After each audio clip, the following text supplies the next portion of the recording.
Hello everyone. Today our topic of discussion is nuclear issues. Slogan is use them responsibly so that they do not harm our environment and our earth.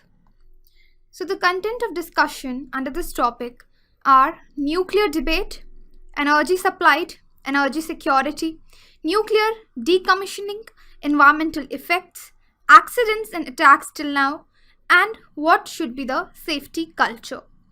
So to start with the nuclear debate is a long-running controversy about the risks and benefits of using nuclear reactors to generate electricity for civilian purposes.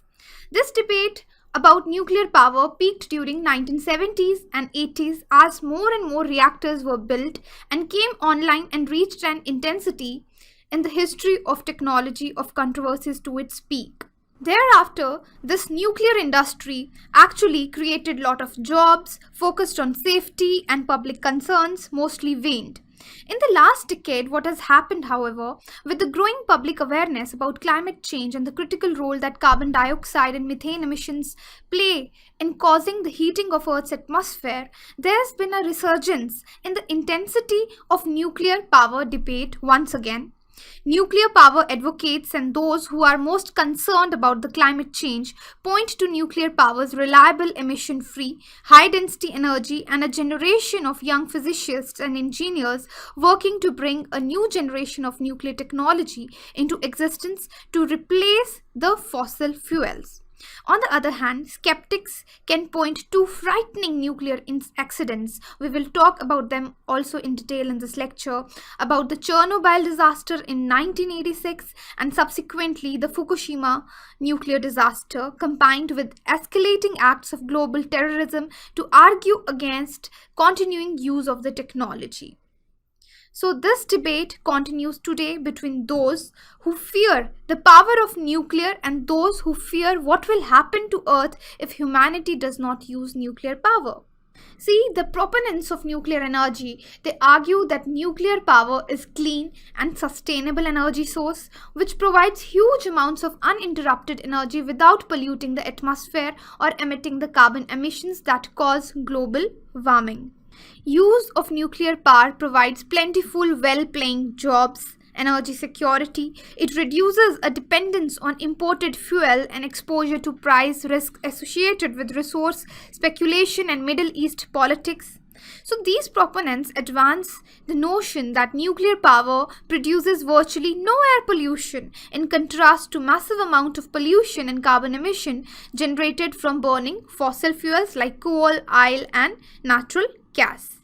Now, opponents say that nuclear power poses numerous threats to people and the environment. Point studies in the literature that question if it will ever be sustainable energy source. These threats include a lot of health risks, accidents and environmental damage from uranium mining, processing and transport also.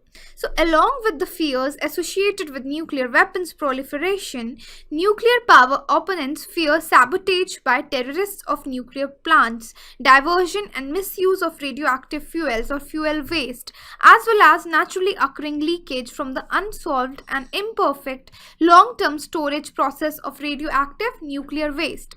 They also contend that reactors themselves are enormously complex machines where many things can go wrong and there have been many serious nuclear accidents. So now you have to decide which side you are going to take. So let's talk about what nuclear energy is doing for us. For example, the supply of energy. The World Nuclear Association, they have reported that nuclear electricity generation in 2012 was at its lowest level since 1999. Data from International Atomic Energy Agency showed that nuclear power plants globally produced 2,346 terawatt-hours of electricity in 2012, 7% less than 2011. So these figures illustrate the effects of a full year of 48 Japanese power reactors producing no power during the year. Even Brazil, China, Germany, India, Japan, Mexico and Netherlands, Spain and UK now all generate more electricity from non-hydro renewable energy than from nuclear sources. In 2015, new power generation using solar power was 33%. This was about solar power of the global total.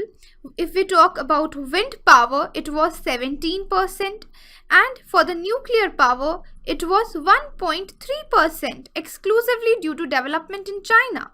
Now talking about energy security.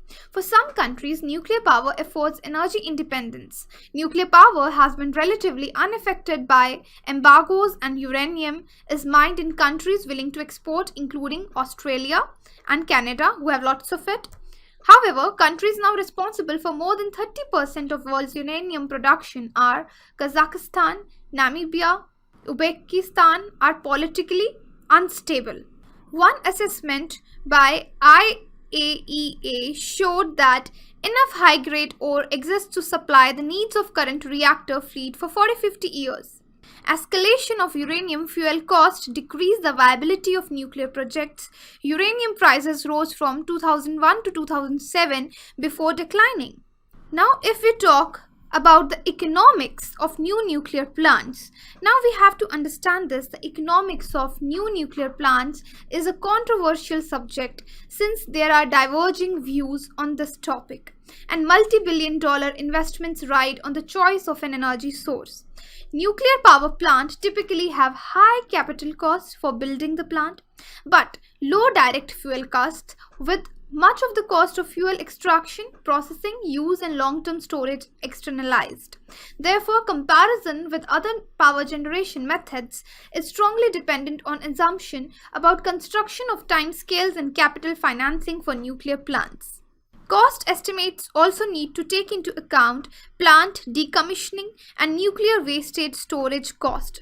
On the other hand, measures to mitigate global warming such as carbon tax and carbon emission trading may favor economics of nuclear power. So, this analysis of economics of nuclear power must take into account who bear the risks of future uncertainties. To date, all operating nuclear power plants were developed by state-owned or regulated utility monopolies, where many of the risks associated with construction cost, operating performance, fuel price, and other factors were borne by consumers rather than the suppliers.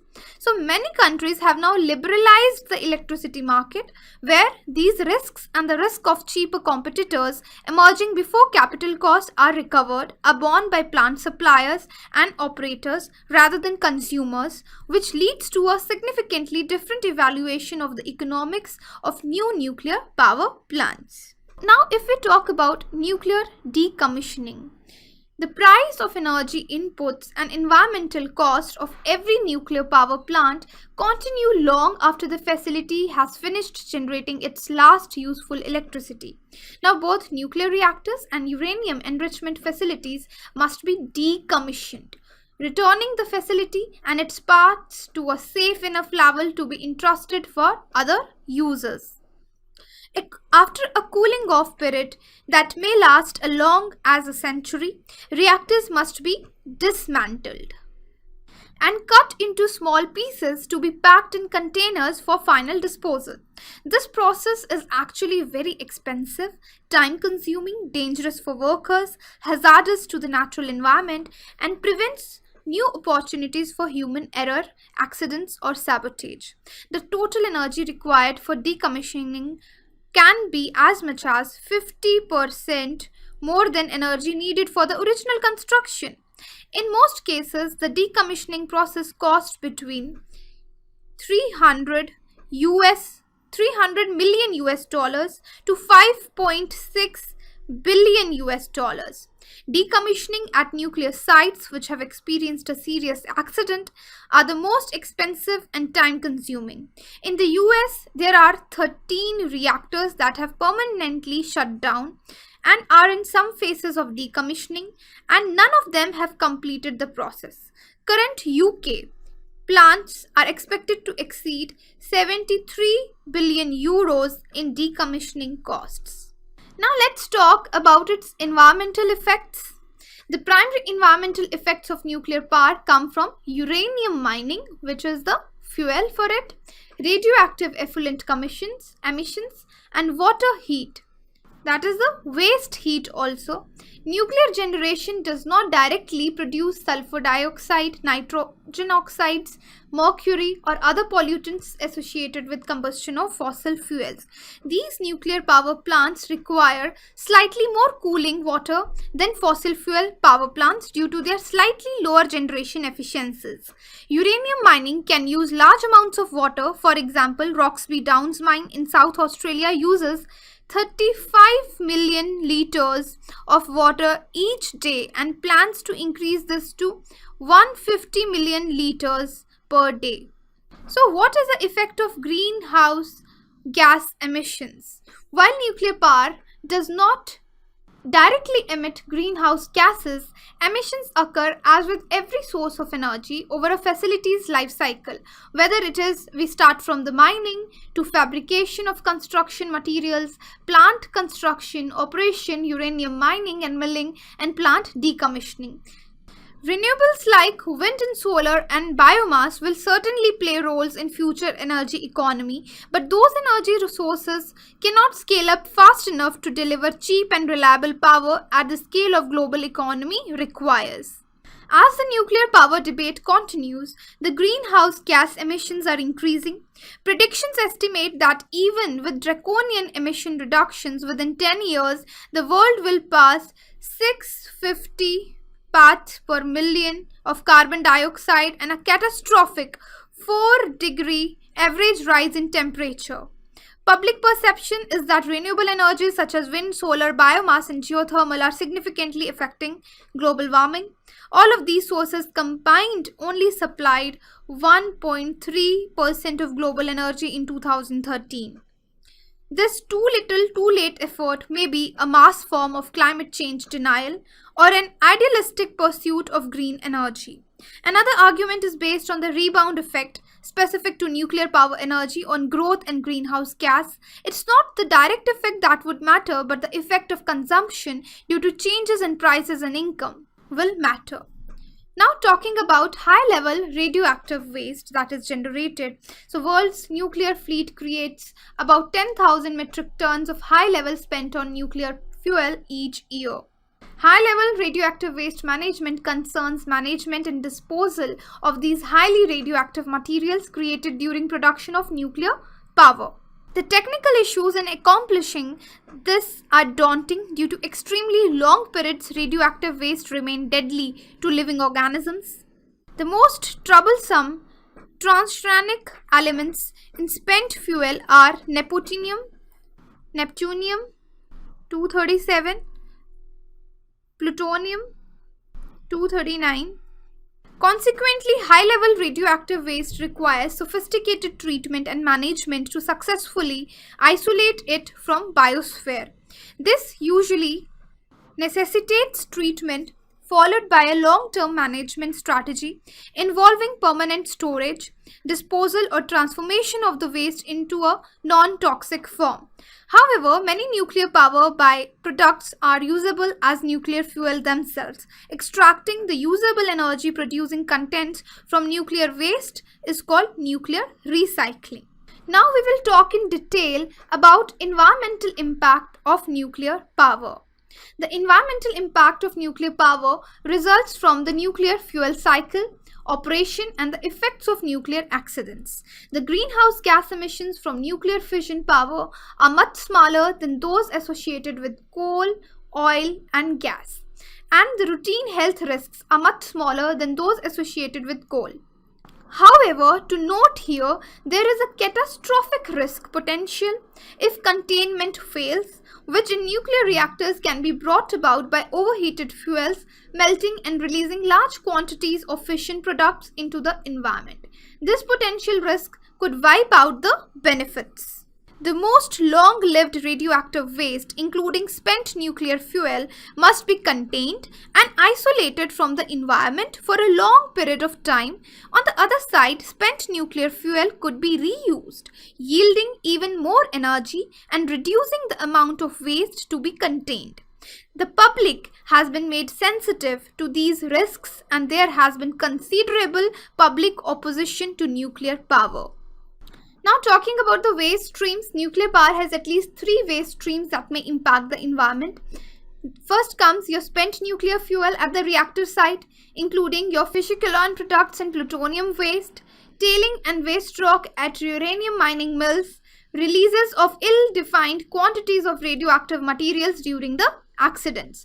Now coming to the radioactive waste once again, the spent nuclear fuel, as I told you, uranium-235, plutonium-239, nuclear fission contains widely variety of carcinogenic, that means they have the potential to cause cancer, radionuclide as strontium-90, iodine-131 and cesium-137, and includes some of the most long-lived transuranic elements such as americium-241 and isotopes of plutonium. It is widely accepted that spent nuclear fuel and high-level reprocessing and plutonium waste require well-designed storage for long periods of time to minimize releases of the contained radioactivity into the environment. Safeguards are also required to ensure that neither plutonium nor highly enriched uranium is diverted to weapon use. There is general agreement that placing spent nuclear fuel in repositories hundreds of meters below the surface would be safer than indefinite storage of spent fuel on the surface. If we go by natural nuclear reprocessing or nuclear reprocessing, it does not eliminate the need for a repository but reduces the volume, reduces the long-term radiation hazard and long-term heat dissipation capacity needed. Reprocessing does not eliminate the political and community challenges to repository siting. Then coming to other waste. Moderate amounts of low-level waste are through chemical and volume control system. These include gas, liquid, and solid waste produced through processes of purifying the water through evaporation.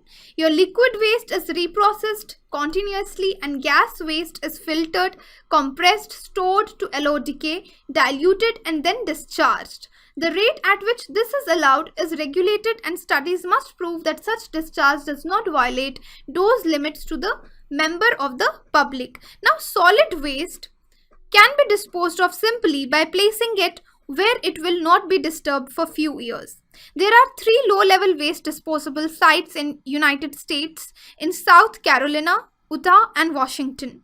Solid waste from the chemical and volume control systems is combined with solid radioactive waste, that is known as RAD waste. Radioactive waste is also known as RAD waste, that comes from handling materials before it is buried off site. Now, in United States, environmental groups have said that uranium mining companies are attempting to avoid cleanup costs at disused uranium mine sites. Environmental remediation is required by many states after a mine becomes inactive. Environmental groups have filed legal objections to prevent mining companies from avoiding compulsory cleanups. Uranium mining companies have skirted the cleanup laws by reactivating their mine sites briefly from time to time. Letting the mine sites stay contaminated over decades increases the potential risk of radioactive contamination leaching into the ground, according to one environmental group, the Information Network of Responsible Mining, which started legal proceedings about March 2013. Among the corporations holding mining companies with such rarely used mines is General Atomics. Now coming to power plant emissions. We'll firstly talk about radioactive gases and effluents. The total amount of radioactivity released through this method depends upon the power plant and the regulatory requirements. Atmospheric dispersion models combined with pathway models are employed to accurately approximate dose to a member of the public from the effluent emitted. That is, effluent monitoring is conducted continuously at the plant. Most commercial nuclear power plants release gaseous and liquid radiological effluents into the environment as a byproduct by chemical volume control system. All reactors in United States are required by law to have a contaminant building. So this is containment building. The walls of containment buildings are several feet thick and made of concrete and therefore can stop the release of any radiation emitted by the reactor into the environment. The total amount of radioactivity released through this method depends on the power plant, the regulatory requirements also. Talking about tritium, it is a radioactive isotope of hydrogen that emits a low energy beta particle and is usually measured in becquerels, that is atoms decaying per second per liter. So tritium can be contained in water released from a nuclear plant. The primary concern here for tritium release is the presence in drinking water, in addition to biological magnification leading to tritium in crops and animals consumed for food. Next is your uranium mining. Uranium mining is the process of extraction of uranium ore from the ground. The worldwide production of uranium in 2009 amounted to 50,572 tons. Kazakhstan, Canada and Australia are the top 3 producers and together account for 63% of world uranium production. A prominent use of uranium from mining is as fuel for nuclear power plants. The mining and milling of uranium present significant dangers to the environment. It follows that for the same amount of energy, much less uranium needs to be mined than coal, cutting the environmental impacts of uranium mining on nuclear energy generation. In 2010, 41% of world's uranium production was produced by in situ leaching, which uses solutions to dissolve the uranium while leaving the rock in place. The remainder was produced by conventional mining, in which the mined uranium ore is ground to a uniform particle size and then the uranium extracted by chemical leaching. The product is a powder of unenriched uranium, which is known as yellow cake. Now, despite efforts made in cleaning up Cold War nuclear arm race uranium sites, significant problems stemming from the legacy of uranium development still exist today. Hundreds of abandoned mines primarily used for the US arms race and not nuclear energy production have not been cleaned up and present environmental and health risks in many communities. There is a risk of cancer associated with this too. Numerous studies have done on possible effect of nuclear power in causing cancer. Such studies have looked for excess cancer in both plant workers and surrounding populations due to release during normal operations. There is agreement that excess cancers in both plant workers and the surrounding public have been caused by accidental releases such as Chernobyl accident. There is risk associated with water consumption and risks. During the process of nuclear power generation, large volumes of water are used. The uranium fuel inside reactors undergoes induced nuclear fission, which releases great amounts of energy that is used to heat wave. The water turns into steam and rotates a turbine, creating electricity. While intaking water for cooling, nuclear plants, like all thermal power plants including coal, geothermal, use special structures. Water is often drawn through screens to minimize entry of debris. The problem is that many aquatic organisms are trapped and killed against the screens through a process known as impingement. Aquatic organisms small enough to pass through the screens are subject to toxic stress in a process known as entrainment. Billions of marine organisms such as fish, seals, shellfish and turtles essential to the food chain are sucked into the cooling systems and destroyed. Then coming to your greenhouse gas emissions, many stages of nuclear fuel chain, as I told, mining, milling, they release these gases into the environment. Nuclear energy contributes very small amount of emissions into the atmosphere, which can cause many environmental problems, but yes, they do contribute. There is also some uncertainty surrounding the future greenhouse gas emissions of nuclear power, which has to do with the potential of declining uranium ore grade without a corresponding increase in the efficiency of enrichment methods.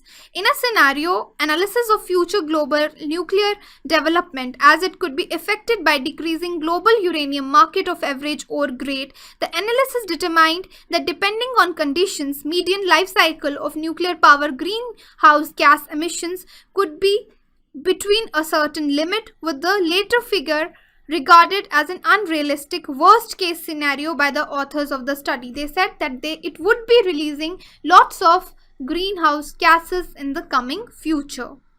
Now we will talk about environmental effects of accidents and attacks of the nuclear power plants. The first is Fukushima disaster. We'll talk about it. In March 2011, an earthquake and tsunami caused damage that led to explosions and partial meltdowns at Fukushima nuclear power plant in Japan. Radiation levels at the stricken Fukushima plant have varied. Significant release in emissions of radioactive particles took place following hydrogen explosions at 3 reactors as technicians tried to pump in seawater to keep the uranium fuel rods cool and bled radioactive gas from the reactors in order to make room for the seawater. Concerns about the possibility of large-scale release of radioactive resulted in 20-kilometer exclusion zone being set up around the power plant and people within 20-30 kilometer zone being advised to stay indoors. Later, UK, France and some other countries told their nationals to consider leaving Tokyo in response to fears of spreading nuclear contamination.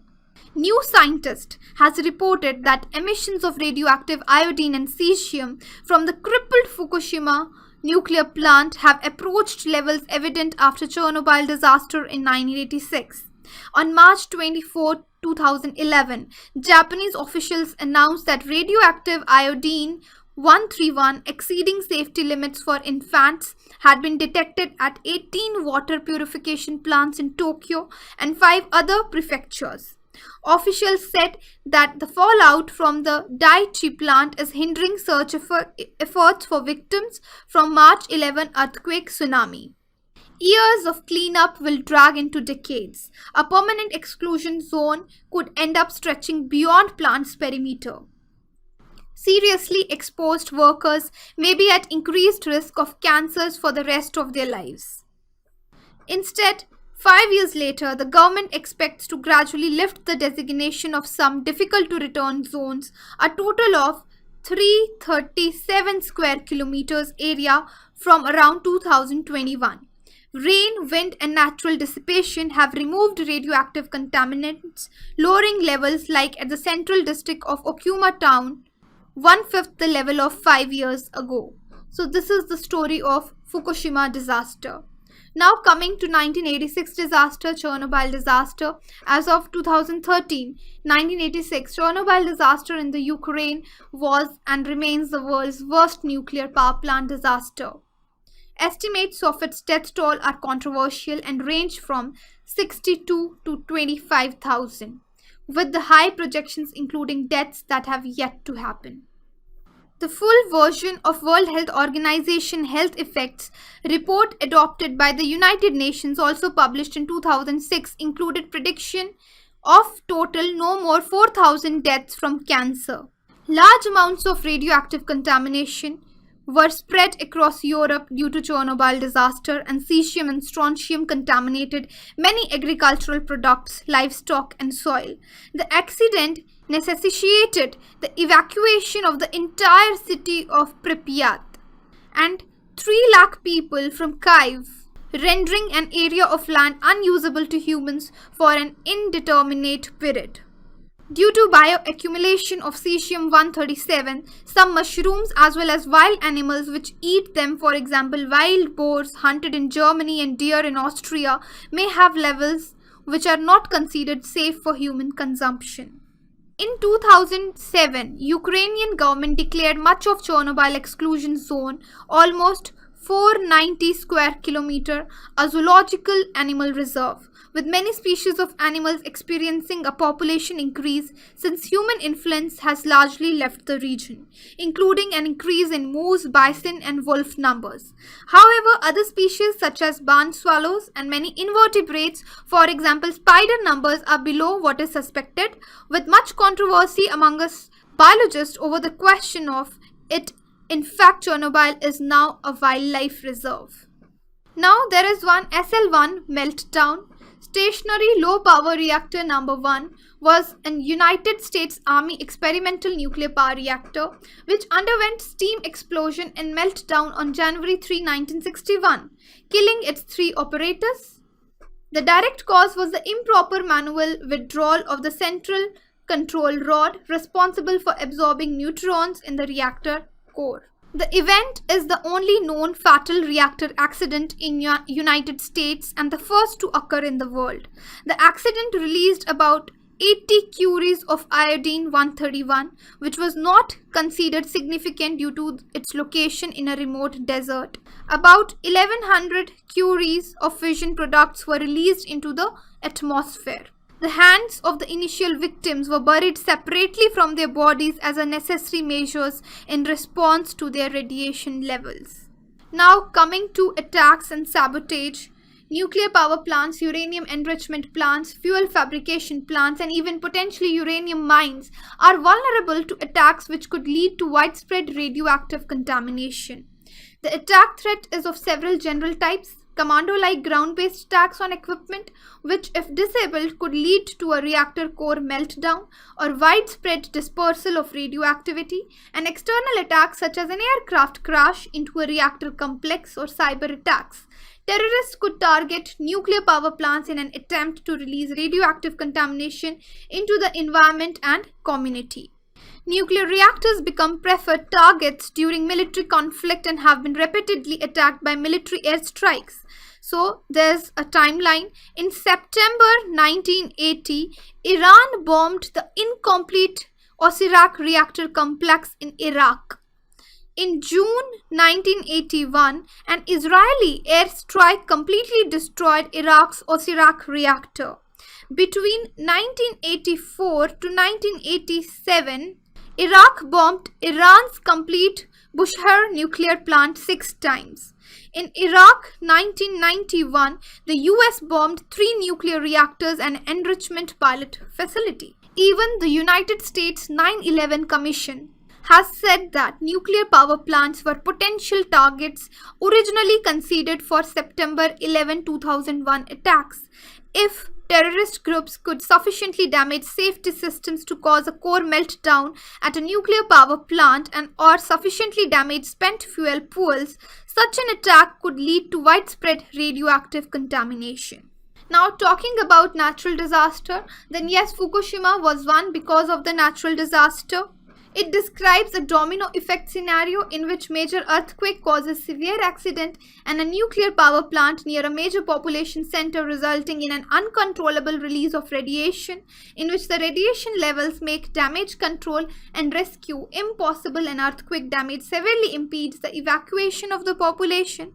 Even in 1999, Balayes nuclear power plant flood was a flood that took place on the evening of December 27, 1999. It was caused when a combination of tide and high winds from extratropical storm Martin led to sea walls of the Blaise nuclear power plant in France being overwhelmed. The event resulted in the loss of plant's off-site power supply and knocked out several safety-related systems, resulting in a level 2 event on the international nuclear event scale.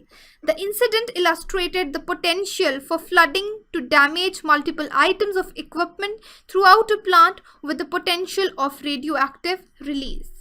Now coming to health effects on population, a major concern is the nuclear debate in which the long-term effects of living near or working in nuclear power station are concerned. These concerns typically center around the potential for increased risk of cancer. So talking about the safety culture now, some developing countries which plan to go nuclear have very poor industrial safety records and problems with political corruption. Inside China and outside the country, the speed of the nuclear construction program has raised safety concerns. China's fast expanding nuclear sector is opting for cheap technology that will be 100 years old by the time dozens of its reactors reach the end of their lifespans, according to diplomatic cables from US Embassy. The rush to build new nuclear power plants may create problems for effective management, operation, and regulatory oversight, with the biggest potential bottleneck being human resources. Coming up with enough trained personnel to build and operate all these new plants as well as regulate the industry. The challenge for the government and nuclear companies is to keep an eye on a growing army of contractors and subcontractors who may be tempted to cut corners. China is advised to maintain nuclear safeguards in a business culture where quality and safety are sometimes sacrificed in favor of cost-cutting profits and corruption.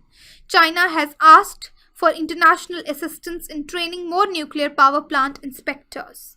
Then obviously, when we talk about the safety, there are concerns regarding nuclear proliferations and terrorism concerns also. Then the vulnerability of plants to attack, and then use of waste byproduct as a weapon. So just to know, Brazil, China, India, Japan and Netherlands generate more electricity from wind energy than from nuclear sources. New power generation using solar power grew by 33% in 2015. I already told you about this data. So we should focus more on the renewable energies rather than nuclear energies, which can cause a catastrophic events globally.